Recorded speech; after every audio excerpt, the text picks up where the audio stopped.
ये कहानी परिपक्व दर्शकों और उससे ऊपर के लोगों के लिए उपयुक्त है। ये कहानी ममता की है। बचपन से ही घर में ये एहसास दिलाकर पाला गया कि औरतों को बोलने का हक नहीं है। अरे ममता, जरा जल्दी जल्दी हाथ चलाओ। रोज ऑफिस में देर पहुंचता हूँ तुम्हारे कारण। लेकिन आपका सारा खाना पैक और तैयार भी है। अरे जबान जितनी चलाती हो उतना अगर हाथ चलाती ना तो शायद घर को अच्छे से मैनेज कर पाती। क्या मतलब है? क्या नहीं मिला आपको? मोजे मोजे कौन देगा? ममता भागकर पति को मोजे देती है। वो हर किसी का ख्याल रखती, लेकिन उसके घर में रोज का रोना लगा रहता। अरे माँ, आज स्कूल में टीचर ने मुझे फीस के लिए डांटा। माँ, मुझे अच्छा नहीं लगता कि स्कूल में फीस के पैसों के लिए मुझे कोई भी बात सुनाए। अरे पर बेटा, ये तो पापा करते हैं ना, सारा ऑनलाइन। मुझे तो इसकी जानकारी भी नहीं है। हाँ हाँ, बना लो बच्चों के सामने मुझे बुरा। अरे करता तो मैं ही हूँ, माना, लेकिन मुझे कोई सपना थोड़ी ना आएगा कि बच्चों की फीस जमा करनी है। अरे बताओगी तो तुम ही ना। ममता की अब ये आदत में शुमार हो चुका था। वो हमेशा हर बात के लिए खुद को ही दोषी मानती। एक दिन वो पड़ोस की दोस्त से कहती है, समझ नहीं आता यार, मैं इतनी डम कैसे हो सकती हूँ। बात तो सही भी है ना। अब पति बेचारा नौकरी करे, पैसे कमाए, या फिर ये देखे कि बच्चों की फीस का वक्त है।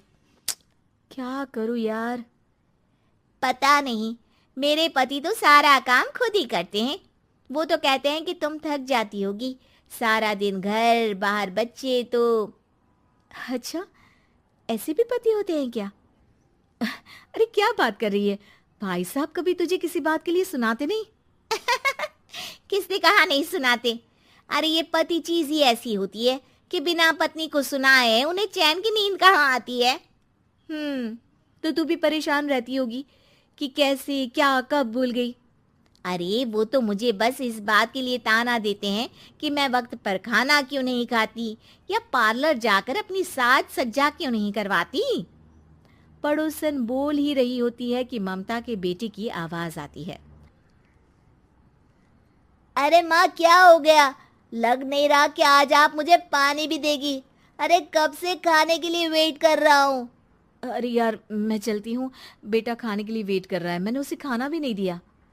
अरे 12वीं में पहुंच चुका है तुम्हारा बेटा, उसे बोलो खुद पानी लिया करे। मैंने तो अपने बच्चों को काम करना सिखाया है। अरे यार, खुद की भी तो कोई लाइफ है। माना जब नहीं कर सकते थे तो किया, लेकिन अब इतने बड़े बच्चों की हर बात मानेंगे तो मुश्किल तो अपने को ही होगी।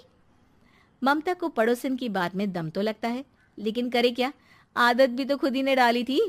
ममता घर जाती है कि तभी बेटी आ जाती है। माँ, परसों मुझे एक शादी में जाना है। तेरी वो जो लाल वाली साड़ी है ना, उसे दे देना। मैं आज जाकर टेलर को दे दूंगी, वो उस साड़ी से सूट बना देगा। अरे नहीं नहीं तारा, वो मेरी माँ ने मुझे दी थी और उस साड़ी से मेरी काफ़ी भावनाएं जुड़ी हैं। तुमको ना मैं दूसरी साड़ी दे दूंगी। ओके, कोई बात नहीं, लेकिन आज दे ही देना पक्का। तारा माँ की साड़ी से सूट बनवाकर पार्टी में जाती है, लेकिन जब वो पार्टी से लौटती है, क्या है, मैं तो समझ ही नहीं पा रही हूँ। अरे जब वो साड़ी मांगी थी तो ये छल्ली सी साड़ी क्यों दे दी?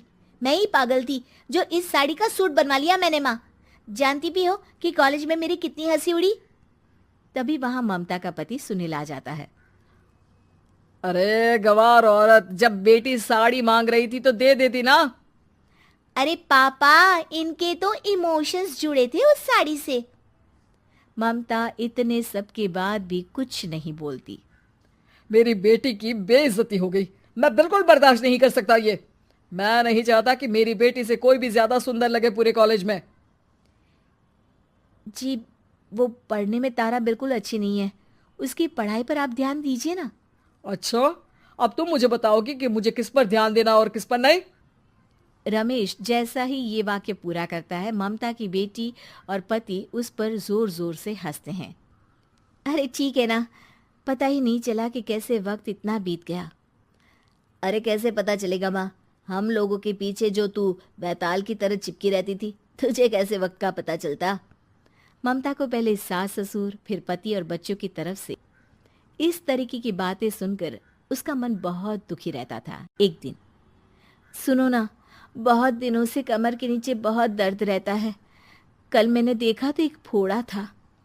अरे ममता, एक बार अपने पति से बात करो, वो तुम्हारा फोड़ा डॉक्टर को दिखा देंगे। अरे नहीं नहीं, वो तो गुस्सा हो जाएंगे। अरे क्यों गुस्सा हो जाएंगे? तुमको दर्द है? हाँ, लेकिन वो यही बोलेंगे कि ऑफिस जाऊं या फिर तुम्हें लेकर डॉक्टर के पास। तो बेटे से ही बात कर ले। अरे वो तो मैं कर लूं, लेकिन फोड़ा है ऐसी जगह कि उसे बताते मुझे शर्म आएगी। लेकिन कुछ ना कुछ तो करना जरूरी है ना। ऐसे कब तक फोड़े के दर्द से तड़पती रहेगी?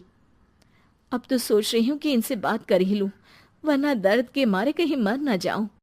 लेकिन शाम को, ममता, क्या किया तुमने आज? खाने के डिब्बे में कैसा खाना दिया था? दाल खराब हो गई थी। कब की थी? दाल तो मैंने सुबह ही बनाई थी, खराब कैसे हो गई? अच्छा सुनिए ना, मुझे कहना है कि अरे गरम दाल बंद करोगी तो ऐसा ही होगा ना। बेइज्जती हो गई सबके सामने मेरी। ऑफिस वालों ने ऐसा मजाक उड़ाया कि क्या बोलूं। कल से ठीक से खाना देना है तो देना, वरना खाना देना बंद कर देना। बाहर खा लूंगा मैं।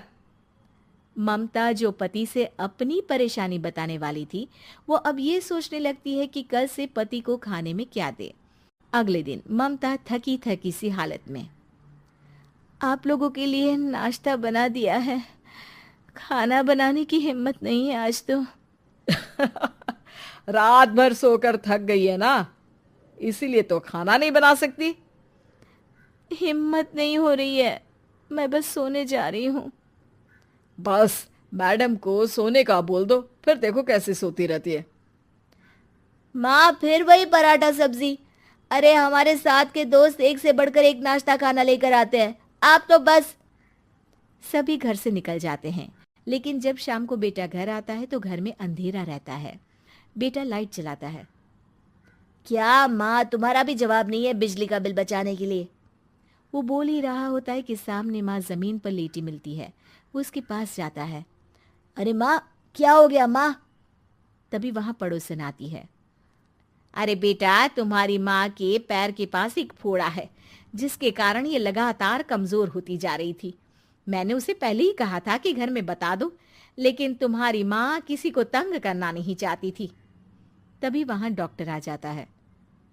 अरे इनके ऑर्गन में दिक्कत है, कोई बात है जो इनके मन में खटक रही है।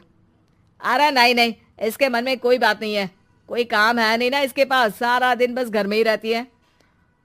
देखिए, मैं तो ये नहीं जानता, लेकिन हाँ, इनके मन में हमेशा कोई बात रह जाती होगी, इसीलिए उनकी ये हालत है। अगर आप समय से नहीं ले आते तो हो सकता था कि। अरे नहीं नहीं डॉक्टर साहब, हम पूरी कोशिश करेंगे कि वो ठीक हो जाए। हम लोगों ने अपनी ही परेशानी माँ के सामने रखी, लेकिन किसी ने माँ की दिक्कत को जानने की कोशिश तक नहीं की। हाँ, मैंने भी ममता को हमेशा घरेलू जरूरत से ज्यादा काम का नहीं सोचा था। ममता को होश आता है और वो खुद को अपने बेडरूम में देखती है। वो उठने की कोशिश करती है कि माँ, अब आप नहीं उठेंगी, हम लोग है ना, हम लोग आपको पूरी तरह से खुश रखने की कोशिश करेंगे।